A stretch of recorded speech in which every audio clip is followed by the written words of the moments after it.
회사들이 집에만 있는 게 아니라 회사에도 있어요. 그게 내 윗사람일 수 있고 내 밑에 직원일 수도 있는데 그 고충도 아이의 연령대에 따라 달라요. 애가 이제 취학 전, 미취학 아동일 때와 취학 후 크게 두 개로 나뉘고 취학 후에는 저학년일 때와 이제 4학년 이후에 고학년일 때로 나뉘어요. 그래서 미취학 아동일 경우에는 가장 회사에서도 맘졸이면서 있었던 게 내 애가 과연 지금 기관에서 잘하고 있을까? 이런 부분. 그리고 저는 친정엄마가 저희 애를 봐주셨거든요. 우리 엄마가 내 애를 잘 보고 있을까? 그런 거. 그리고 초등학교 막 입학해서는 내 애가 학교에 잘 적응하고 있을까? 친구랑 잘 지내고 있을까? 혹시 왕따 당하고 있는 거 아니야? 이런 것들이 사실 일할 때 문득문득 생각나는 거예요. 그럴 때가 힘들고 그다음에 이제 고학년, 이제 4학년 이후가 됐을 때는 뭐가 힘드냐면 애가 학원 가기 싫다고 전화할 때 나 바빠 죽겠는데 엄마는 학원 가기 싫어 이렇게 전화 올 때 정말 너무 힘들죠. 그리고 사실 저는 저희 친정엄마가 애를 봐주셔서 사실은 시터분들한테 애를 맡기는 것보다는 좀 심적으로는 많이 도움을 받았어요. 그렇지만 이제 애가 크면 할머니가 너무 힘들거든요. 할머니가 컨트롤할 수 없는 그 경제에 이를 때가 있어요. 그럼 저희 엄마도 힘들다고 막 저한테 연락을 할 때 그때 또 힘들죠. 저도 피크를 쳤을 때 그때가 언제였냐면 애 학교 가기 직전. 이게 모든 일들이 다 그래요. 그 전환 시점에 변화 관리를 잘해야 되거든요. 저희 IT 시스템도 사실 변화 관리를 되게 잘해야 돼요. 회사들이 뭔가 시스템을 교체하거나 할 때 변화 관리를 잘해야지, 안 그러면 이게 실패라면 큰일 나거든요. 아이도 마찬가지로 초등학교 들어가기 직전에 가장 힘들었고 실제로 많은 워킹맘들이 그때 많이 그만둬요, 일을. 이제 애가 한 초등학교 2, 3학년? 뭐 이 정도 이제 자리 잡으면 다시 일들을 시작하죠. 마트에서 캐셔로 일하시고 경단녀로 그렇게 일을 시작하는 케이스가 많아요. 근데 되게 안타깝죠. 정하시는 어떤 게 힘드냐면요. 일단 막연한 두려움. 당장 벌어지지 않았지만 실제로 내 애가 학교 가서 정말 잘할 수 있을까? 그 막연한 두려움이 거의 모든 생각의 90%를 차지하는 거예요. 그러니까 실제로 이게 마인드 컨트롤 잘 해서 지금 벌어지지 않는 일에 대해서 굳이 앞서서 고민할 필요 없어 라고 생각하면 사실 일이 아닐 수도 있는데 막연한 두려움이 생기고, 그리고 또 초등학교 들어갈 때부터 이제 경쟁이잖아요. 그 경쟁에 엄마도 같이 동참하는 게 되고 과연 잘할 수 있을까? 다른 분들은 어떤지 모르겠지만 저는 그랬어요. 제 직장 생활에 오버랩 되면서 나도 사회생활하는 게 이렇게 힘든데 내 애가 초등학교라고 하는 각양각색의 사람들을 만나서 과연 그 경쟁에서 살아남을 수 있을까? 상처 안 받을 수 있을까? 막 이런 고민들이 좀 많았어요. 그리고 학업적인 거는 워낙 요새 유치원에서 잘해주기 때문에 그런 거는 뭐 굳이 걱정 안 했죠. 그것도 있죠. 등교하고 나서 돌봄을 넣지 않는 한 애들이 일찍 끝나거든요. 유치원만 가도 애들 스케줄이 거의 직장인 스케줄하고 같아요. 그래서 아침에 뭐 셔틀 7시 50분에 태우면 저녁에 하원이 뭐 이것저것 막 방과후 놓고 막 해서 한 5시 반? 이때 오는 거예요, 애가. 셔틀 타고. 그러면 이제 그때부터 집에서 밥해 먹이고 이렇게 데리고 있으면 되는데 초등학교 가면은 8시 한 반 정도 등교를 해요. 그러면 끝나는 시간이 초등학교 1학년 때 12시, 11시 반. 그리고 점심 먹고 오면은 뭐 1시 반. 뭐 이래요. 워킹맘들은 그때 한참 막 일하고 있을 시간에 애는 어떻게 해야지? 그럼 학교 돌봄 교실에 맡기면 거기서 내 애만 또 처지는 것 같아. 왜냐면 다른 애들은 여기저기 학원 다니고 사교육을 받고 있는데 내 애는 어떡하지? 학원 다 밀어 넣는 거예요. 그래서 또 동기부여가 되죠. 난 열심히 일을 해서 돈을 벌어야 해. 내 애의 학원비를 내기 위해서. 네, 그렇습니다. 그거 되게 중요한데요. 왜냐하면 제가 회사 일을 하거나 집에서 집안일을 할 때 크게 본질적으로 상통하는 게 있어요. 일맥상통하는 게. 사람을 키우는 거네.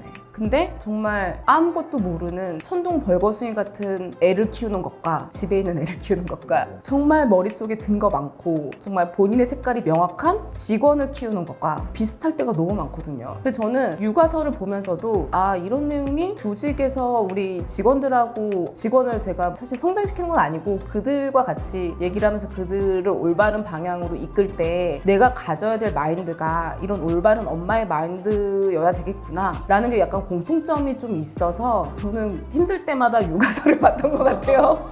팀을 이끄는 데 있어서는 도움이 되는 것 같아요. 실제로 육아 프로그램 봐도 우리 집에 적용할 수 있는 거가 회사 조직 내에 적용할 수 있는 게 되게 많아요. 예를 들면 요새 저희 애가 사춘기에 들어서다 보니까 제가 존경하는 분이 오은영 박사님이거든요. 그래서 오은영 박사님의 어떤 글이나 이런 것들은 찾아서 보기도 하고 책도 사서 보기도 하고 이러는데 최근에 이제 사춘기 자녀를 다루는 법 뭐 이런 것들을 봐요. 우리 직장 내에서도 사춘기인 직원들 되게 많거든요.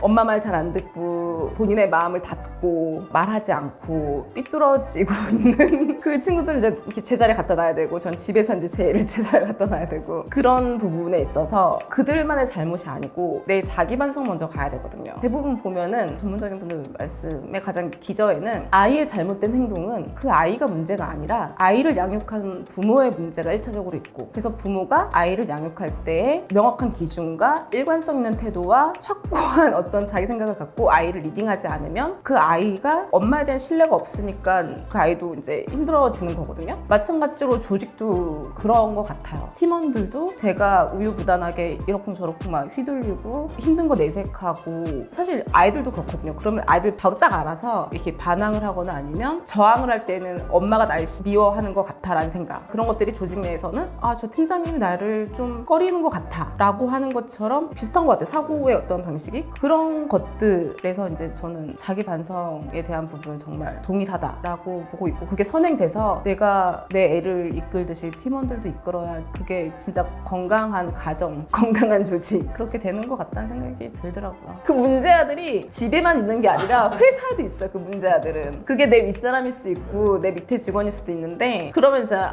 그 상황에 대해서 일희일비하지 않고 아휴 그치 너는 그렇구나, 그래 이해한다, 부모의 마음으로 좀 더 넓은 아량을 갖고 그들을 바라보면 내가 스트레스를 덜 받게 되죠. 본질적인 차이점도 내 애는 내가 만들 수 있는데 그들의 성장 과정을 내가 돌이켜서 확고할 수 없잖아요. 그게 본질적으로 다른 거고, 그렇기 때문에 성인들을 대할 때에는 역지사지로 하면 돼요. 저는 사춘기 때부터 그런 생각 되게 많이 했거든요. 역지사지를 갖고 친구를 이해하고 걔 입장에서는 아 이럴 수 있겠구나 이렇게 생각하면은 사실 납득이 안 되거나 이해가 안 되는 부분은 없어요. 그러니까 정말 최악의 상태가 아닌 이상, 서로 뭐 치고받고 싸웠거나 이런 게 아닌 이상은 아 저 사람 저렇게 행동하는 거 아 저 사람 입장에서는 뭐 그럴 수 있지. 본질적인 차이는 어쨌든 성장 과정이 다르고, 이미 조직에 계신 분들은 백지가 아니라 여러 가지 색깔들이 다 덧입혀져 있으신 분들이기 때문에 그 색깔을 또 통일화시키면 안 되거든요. 조직에서 중요한 거는 각양각색의 다양한 사람들이 정말 다양한 목소리를 내고 다양한 의견을 내서 그게 정말 좋은 에너지로 쓰이고 긍정적인 효과를 얻을 수 있게끔 하는 게 가장 중요하기 때문에, 그들한테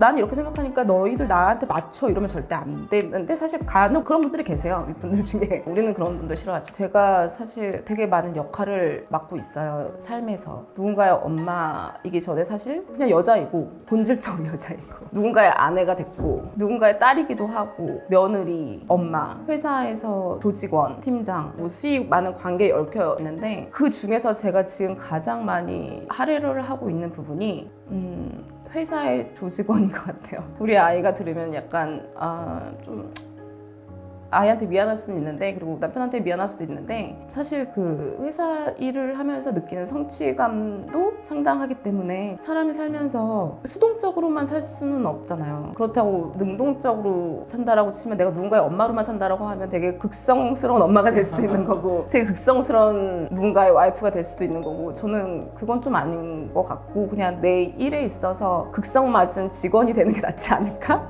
그렇게 해서 어쨌든 월급 받고 있고, 그러니까 저는 일단은 그게 가장 역할이 크고요. 그 다음에 이제 하고 있는 역할이 엄마. 그러고 보면 저희 남편이 제일 불쌍하네요. 엄마도 미안하고요. 시어머니도 그렇고. 저희 시어머니가 요새 애를 봐주고 계시는데 못 챙겨드려서 죄송합니다. 회사에서 보면은 제가 40대 이제 중반을 향해 가고 있잖아요. 그러면 남자 동료들이 그렇게 봐요. 너는 자아 실현을 위해서 일하지? 너 굳이 일 안 해도 되잖아. 이렇게 얘기를 할 때가 있어요. 근데 전 되게 속상해요. 나도 생계인데 자아 실현만 하는 게 아니라 나도 생계고, 그렇게 해서 나 같은 워킹맘들이 지금 열심히 일해가지고 나라 경제 발전을 얼마나 많이 이바지를 하고 있는데 왜 그런 거를 모르고 상대방에 대한 이해가 전혀 없이 굳이 저렇게 말로 사람을 평가를 하지? 사실은 저도 자아 실현보다는 자아 실현 플러스 생계죠, 생계. 워킹맘들이 얼마나 생계로서는 정말 치열하게 일을 하고 있는데요. 생계가 없으면 일을 금방 그만두는 사례도 많죠. 제가 오류를 범하는 걸 수도 있는데, 그냥 제 주변에서의 상황을 보면은 주변에 일하시는 분도 있고 안 하시는 분도 있고 하니까 고학력자의 전업맘들이 많아요. 근데 그 중에 절반이 경력 단절이에요. 애가 초등학교 가는 시점 아니면은 출산한 후 애 때문에 회사를 그만두고 그렇게 이제 경단녀로 있거나, 그렇지 않은 케이스는 벌어야 되니까 당장 집담보 대출을 내가 갚아야 되니까 되니까, 내가 학원비를 내야 되니까, 남편만으로는 안 되니까 그런 게 되게 많아요. 근데 사실 그런 거를 조직에서는 잘 모르죠. 우리나라의 조직의 구조가 남성의 비율이 높기 때문에 그런 것 같기도 해요. 자아실현은 본인이 좋아하는 일을 본인이 찾아서 할 때, 제 친구 같은 경우는 어떤 케이스가 있냐면 L 홈쇼핑의 MD였어요. 애를 낳고 저희 애랑 1년 터울인데 힘들어서 일을 그만뒀죠. 애를 케어하기가 너무 힘들어서. 그리고 지금 둘째를 낳아서 아무튼 키우고 있는데, 그 친구는 지금 어떤 일을 하냐면 본인이 좋아하는 일을 해요. 옷을 만들어서 본인의 브랜드화해서 판매하는 일을 해요. 되게 만족해하면서 하고 있고, 또 한 언니는, 그 언니 같은 경우도 되게 고학력자인데 유명한 은행에서 근무를 했었는데 지금 어떤 일을 하고 계시냐면 푸드 스타일리스트를 해요. 레스토랑을 하면서 푸드 스타일리스트로 일을 하고, 실제로 뭐 그 마켓컬리 시작할 때 뭐 이런 것도 하고, 뭐 그런 게 이제 자아실현 그렇게 이루어가는 거죠. 저는 진짜 생계네요. 아, 정말 생계다.